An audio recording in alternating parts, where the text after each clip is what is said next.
किया था? Martin Cooper ने किया था, इसे आपको याद रखना है। किसने? मार्टिन कूपर ने, इसे आपको याद रखना है। अगला क्वेश्चन देखिए, वैज्ञानिक समाजवाद के जनक किसे माना जाता है? बोर्ड एग्जाम के लिए एक एक क्वेश्चन इंपॉर्टेंट है। तो वैज्ञानिक समाजवाद का जनक कौन है बाबू? तो आपको याद रखना है कार्ल मार्क्स। जो कार्ल मार्क्स है ये वैज्ञानिक समाजवाद के जनक हैं, इन्हें आपको याद रखना है, ठीक है ना। अगला क्वेश्चन आप लोग देखिए, अगला यहां पे क्वेश्चन है कि रूस में नई आर्थिक नीति की शुरुआत किसने किया बाबू? सबसे पहले रूस में नई आर्थिक नीति का शुरुआत हुआ था और किसने लागू किया था? तो लेनिन ने। कब? तो 1921 में। तो रूस में नई आर्थिक नीति का शुरुआत लेनिन ने किया था।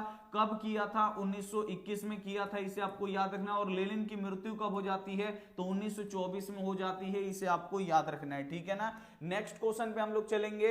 अगला क्वेश्चन आप लोग देखिए इंपॉर्टेंट है कि पटना के नगर निगम के प्रधान को क्या कहा जाता है? तो जो नगर निगम के प्रधान होते हैं ना, उन्हें क्या कहा जाता है? तो नगर निगम के प्रधान को महापौर कहा जाता है, इसे आपको याद रखना है। और महापौर का कार्यकाल, ये बोर्ड एग्जाम में पूछा गया है कि महापौर का कार्यकाल कितने वर्षों का होता है? तो आपको याद रखना है, भारत में सांसद हो, विधायक हो, राष्ट्रपति हो, प्रधानमंत्री हो, चीफ जस्टिस ऑफ इंडिया हो, कोई भी हो बाबू, उसका कार्यकाल कितना वर्ष का होता है? 5 वर्ष का होता है, इसे आपको याद रखना है। मुखिया हो, सरपंच हो, सबके 5 साल के होते हैं। अगला क्वेश्चन आप लोग देखिए, आधुनिक शहर सबसे पहले कहां बनना शुरू हुए थे? तो आधुनिक शहर बाबू सबसे पहले कहां पे बना था? तो इंग्लैंड में बना था, इसे आपको याद रखना है। और दुनिया का सबसे बड़ा शहर कौन सा है? तो आपको याद रखना है लंदन। जो दुनिया का सबसे बड़ा शहर है, इसे आपको याद रखना है, लंदन है। अगला क्वेश्चन आप लोग देखिए यहां पे, अगला क्वेश्चन ये भी इंपॉर्टेंट है कि रूस में बोल्शेविक क्रांति का नेतृत्व किसने किया था? तो रूस में बाबू बोल्शेविक क्रांति का नेतृत्व किसने किया था?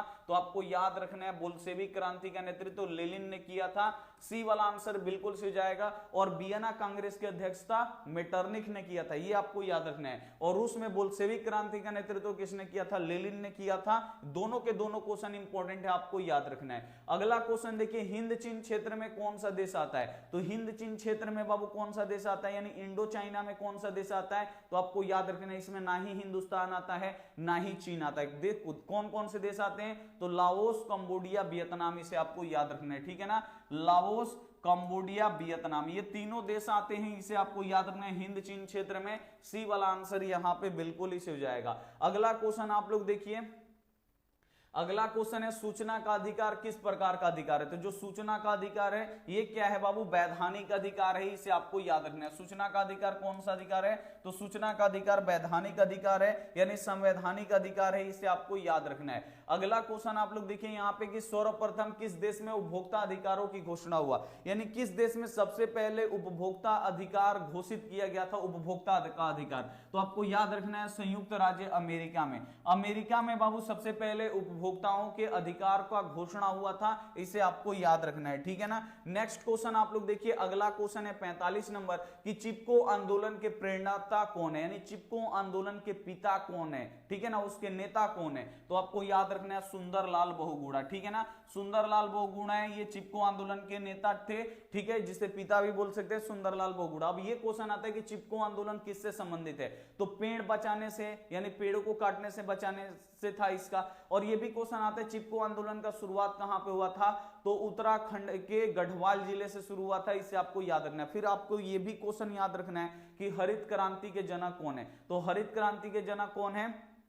तो आपको याद रखना है एमएस स्वामीनाथन। हरित क्रांति के जनक एमएस स्वामीनाथन, बोर्ड एग्जाम में आता है, आपको याद रखना है। श्वेत क्रांति का संबंध, जिसका संबंध दूध से, तो श्वेत क्रांति के जनक कौन है? तो वर्गीज कुरियन है, इन्हें आपको याद रखना है। ये सभी क्वेश्चन आपको याद रखना है। अगला क्वेश्चन देखिए, प्रायद्वीपीय भारत की नदी घाटियों में कौन सी मिट्टी मिलती है? अब देखिए जो प्रायद्वीपीय भारत है, जहां पे नदी होती है, नदी की जो मिट्टी होती है बाबू, वो कौन सी मिट्टी होती है? तो आपको याद रखना है कि भारत की जो प्रायद्वीपीय भारत है, वहां पे मतलब जो हम लोगों का उत्तर भारत है, ये प्रायद्वीपीय भारत है, ठीक है ना। तो यहां पे नदियों में कौन सी मिट्टी मिलता है? तो जब भी क्वेश्चन आएगा कि भारत के नदियों में कौन सी मिट्टी मिलती है, तो आपको याद रखना है जलोढ़ मिट्टी। जो जलोढ़ मिट्टी होता है ना, ये नदियों के द्वारा बहाकर लाया गया मिट्टी होता है, इसे आपको याद रखना है, ठीक है ना। इसे जलोढ़ मिट्टी बोलते हैं। अगला क्वेश्चन आप लोग देखिए, नरोत्तम सियानुक कहां के शासक थे? तो जो नरोत्तम सियानुक थे बाबू, ये कंबोडिया के शासक थे, इसे आपको याद रखना है। अंकोर वाट का मंदिर कहां पे? कंबोडिया में। किसने बनवाया? सूर्यवर्मन द्वितीय ने। अंकोर वाट के मंदिर में किसका पूजा होता है? तो भगवान विष्णु का। ये सब क्वेश्चन आते हैं, इसे एक एक बार आपको याद करते जाना। अगला क्वेश्चन देखिए, हिंद चीन में बसने वाले फ्रांसीसी को कहे जाते थे, मोस्ट वीवीआई क्वेश्चन है, बोर्ड एग्जाम में आता है कि हिंद चीन में बसने वाले फ्रांसीसी को कहते हैं, तो हिंद चीन में बाबू बसने वाले फ्रांसीसी को क्या बोलते हैं, तो कोलोन बोलते हैं। इसे आपको याद रखना है, सी वाला आंसर बिल्कुल से जाएगा। फिर क्वेश्चन आता है कि हिंद चीन पहुंचने वाले प्रथम व्यापारी कौन थे, तो हिंद चीन पहुंचने वाले प्रथम व्यापारी कौन थे, तो पुर्तगाली थे। इसे आपको याद रखना है, इंपॉर्टेंट है, ठीक है ना। नेक्स्ट क्वेश्चन आप लोग देखिए, अगला यहाँ पे क्वेश्चन है कि ग्राम कचहरी का प्रधान कौन